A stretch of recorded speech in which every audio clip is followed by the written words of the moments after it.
Our next guest says there's a big lie taking over America. Let's watch. There's a big lie in America, but it's not about Donald Trump or his delusions that he won the election.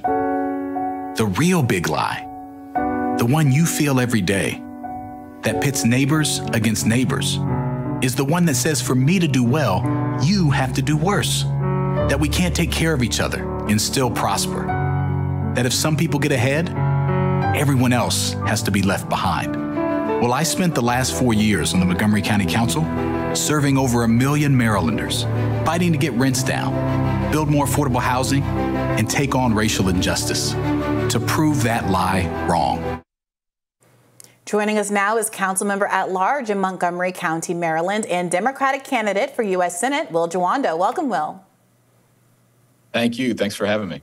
All right, let's start talking about why you chose to frame that campaign video around this idea of a big lie and how much traction, in your view, that kind of framing is having as you start to talk to people around Maryland about your campaign. You know, it's really great, Brianna, when you say something that's actually resonating with folks that's true. And I think so much of what's going on in our politics right now in our country is the scapegoating, this zero-sum game thinking that if I help the immigrant, that means my life is less. If I provide someone with basic income to meet their daily needs or rental assistance, that it's coming from a pot that is going to take something away from me. And I just think that's not true. We live in the wealthiest nation in the history of the world.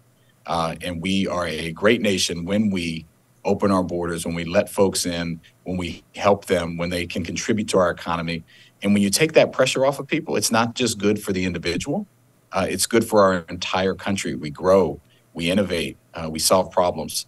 And I think just so much of what's going on in politics right now, and Donald Trump certainly is a big part of it, but he wasn't the first to do it, is this saying that in order for you to do well, I have to do worse. I reject it. And I think it's resonating with Marylanders and a lot of Americans who are just like, look, we want you to solve problems. We want to be able to retire with dignity, to send our kids to a good school, to live in a safe neighborhood, to earn a wage that pays a living wage that allows us to take care of our families, to have affordable housing, go to school, be able to afford it. And we want people who are trying to solve those problems and not being told that if you help someone do those things that you're taking from someone else. It's not true. It doesn't have to be that way. I appreciate your point that economics is generally not a zero-sum game. I mean, that's 100% accurate. But it's a little bit, I think, myopic on your points regarding the flow of immigration and a lot of the social programs that you want to fund. I mean, realistically, people's taxes are going to have to go up if you want to pay for those programs. And already they're feeling the squeeze of inflation. They're feeling the squeeze of government imposition in their lives. So how are you going to make the case to Marylanders that your program is not going to have a substantial effect on their ability to take home more of their hard-earned money? I'll give you a perfect example. I launched the first guaranteed income program in the state of Maryland. It's on my agenda that we launched just this week to set up a federal guaranteed income program, which we tried with the stimulus and the child tax credit is a version of that for people who have children. We did 300 families, giving them $800 a month for 2 years, half the money from philanthropy, half from our government. And I just met with we're about a year into it. I met with about 100 of those families. One mom is using it to get out of debt so she can purchase a home. Another family is using it to pay their minivan payment so they can take their kids to after-school activities. And that's not just good for them. It's good for, we know when kids are on track from 3 to 6, they're going to do better in school and be less likely to be involved in antisocial or mental health issues for themselves. We know communities will be safer. We know when people buy homes, it's good for stability for them and their families in the community. The other thing is that when you give people money, you can reduce other programs that you have to go around for here for housing, to here for food.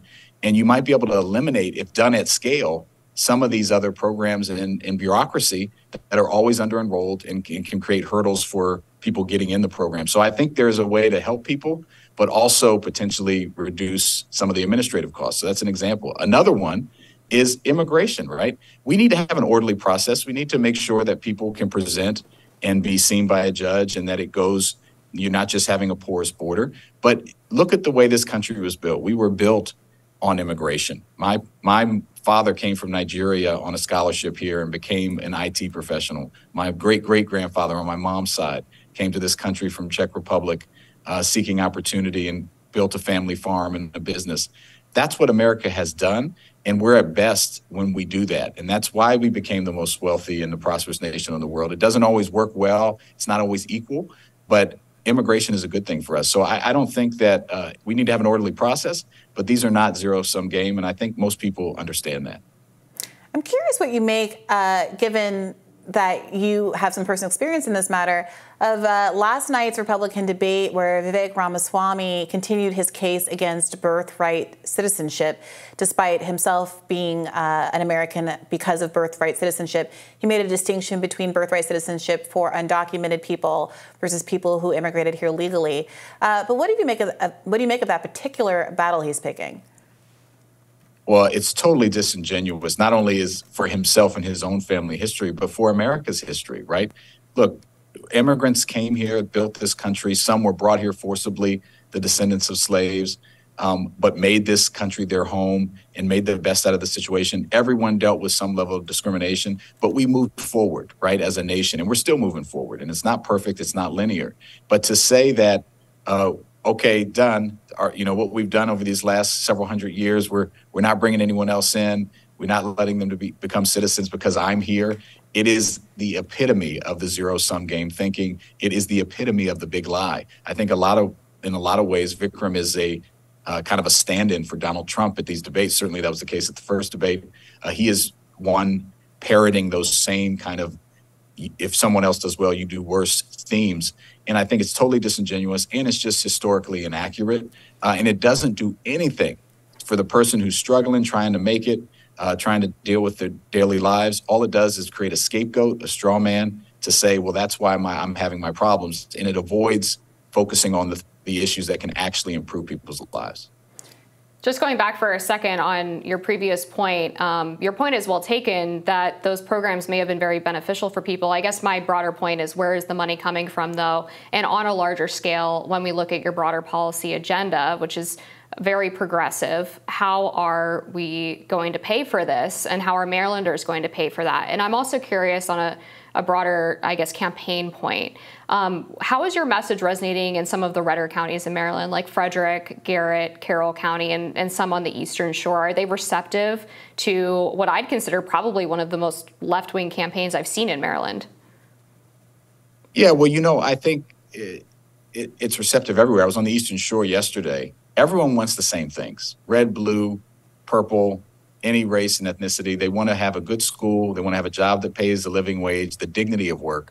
They want to have a fair system. They want their bodily autonomy. They don't want government to tell them what they can and can't do with their own bodies, with who they love, et cetera. And they want to retire with dignity and know that that security is going to be there. And I think that cuts across any part of the state, any part of this country.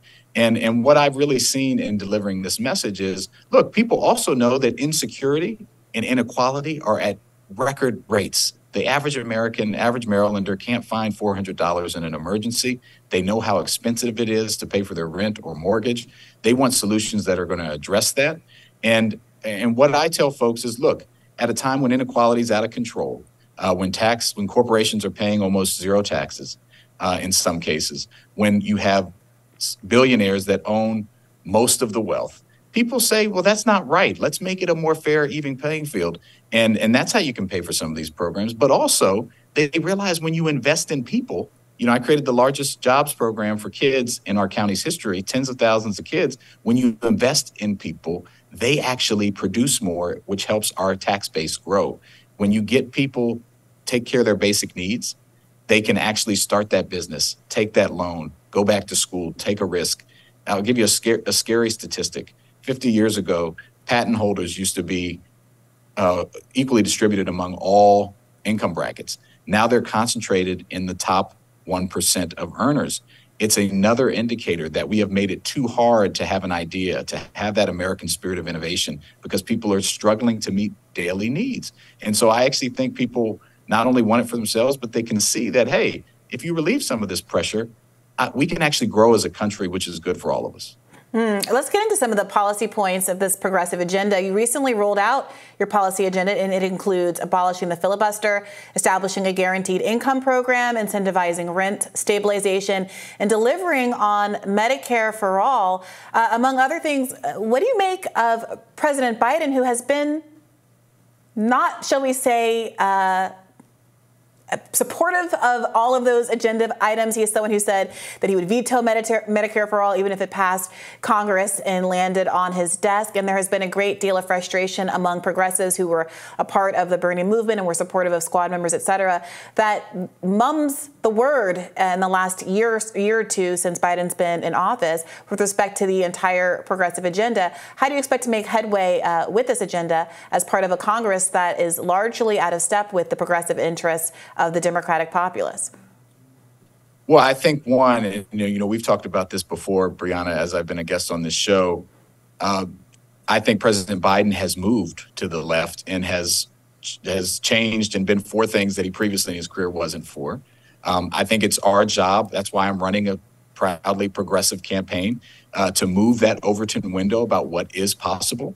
I was in the White House when then Vice President Biden and President Obama, when we passed Obamacare, we didn't get a public option, which is not Medicare for all, but which would have helped a lot.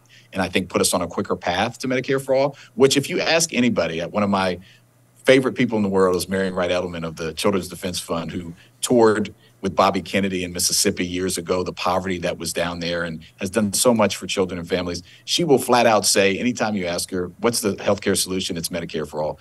The president knows that.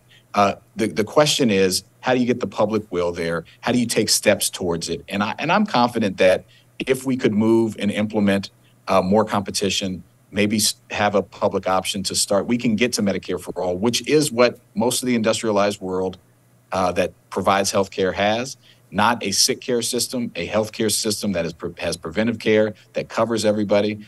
Why do you think people don't want Medicare to go away when you turn 65 and they fight tooth and nail for it? Because they know, even though it's not perfect, it works. So I think we can push. And in Maryland, we have the opportunity to send a senator to the United States Senate that can push and help move that Overton window. It might not happen overnight, but I'm pretty young. At least most of the time I feel like it. And I would fight there for a long time to make sure that we got it done. Well, 88% of Democrats and 49% of Republicans already support Medicare for all. I don't know if it's a public will issue. I think it might be a little bit more of an issue of Joe Biden taking more money from the pharmaceutical companies than any other candidate in the Democratic primary. And I'm not sure persuasion as opposed to financial incentives are what's going to move him there, but I certainly am rooting for your efforts. Thank you so much for joining us today.